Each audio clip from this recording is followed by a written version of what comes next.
Hello friends, today's topic is about what do we mean by zero or zeros of a polynomial.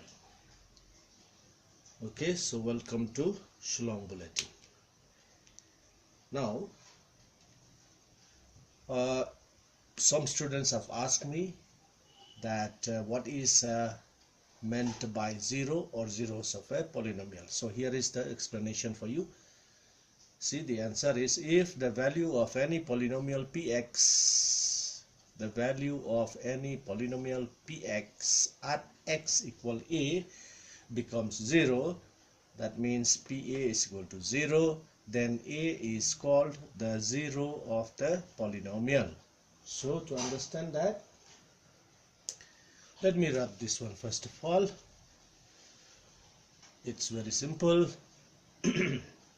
Supposing you have a polynomial, let's say a linear polynomial like this, form 2x minus 10. Now this is a polynomial of degree 1 because here x is to the power of 1, although we don't write it here. Now how to find the zero of this polynomial?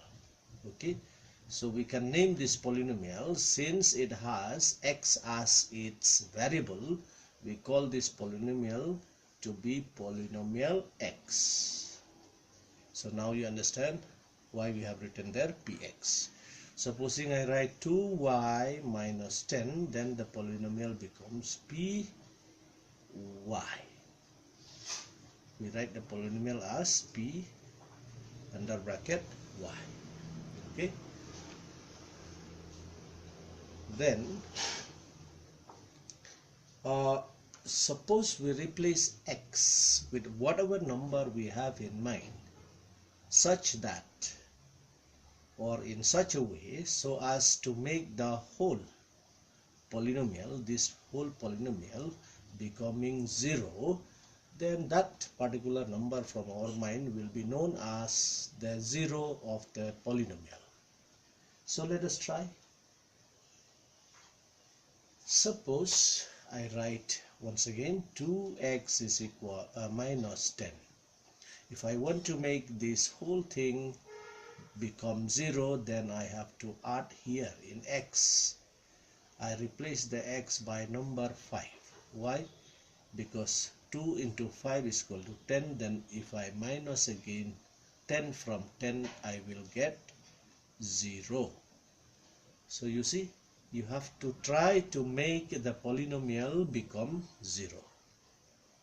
Whether it is linear or quadratic, that means having degree 2, or cubic having degree 3, any polynomial you can make it become 0 by adding a number from your head. Okay, so you have to think for a number and put it in the place of x, or if it is polynomial y, put it in place of y. Then see if the whole polynomial becomes 0. If they become 0, then therefore you write like this, as in this case 5 is the zero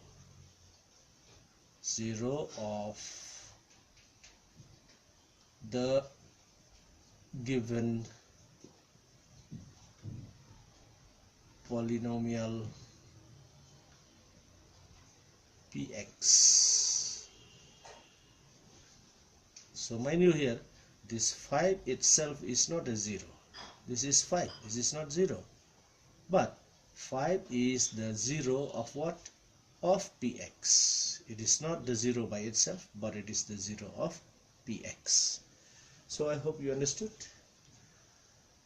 Okay, so I'll give you another example.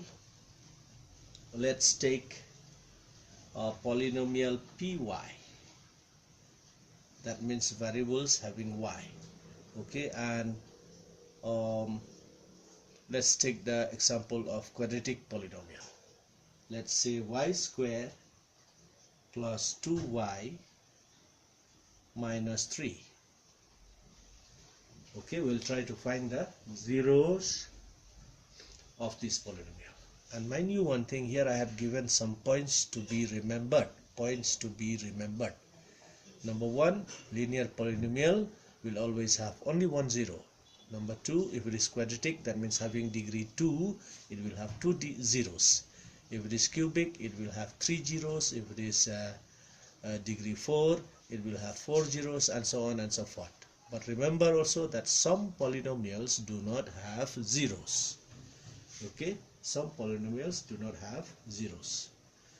So here we can use, you see, whenever you want to find the zeros, you follow what we call here the trial and error method.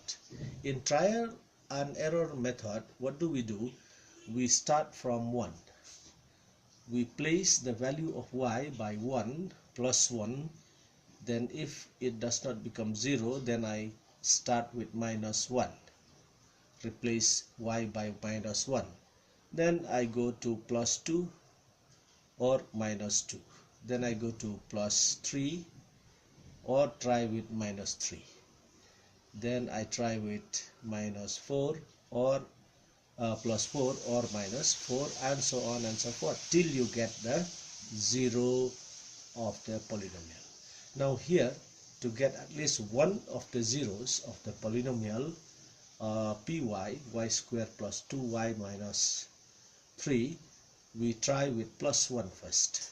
Okay, so I say this will become 1 squared plus 2 into 1 minus 3. Let's see how much it is. It will become 1 plus 2 minus 3. At the end it becomes 0. Okay, therefore I can say 1 is what? Is the 0. Or you see, sometimes they also call it solution.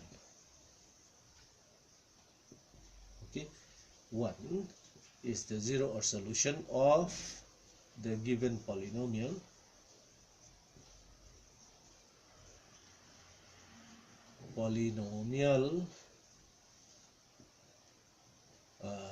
Py. Finish. That's all. So simply like that.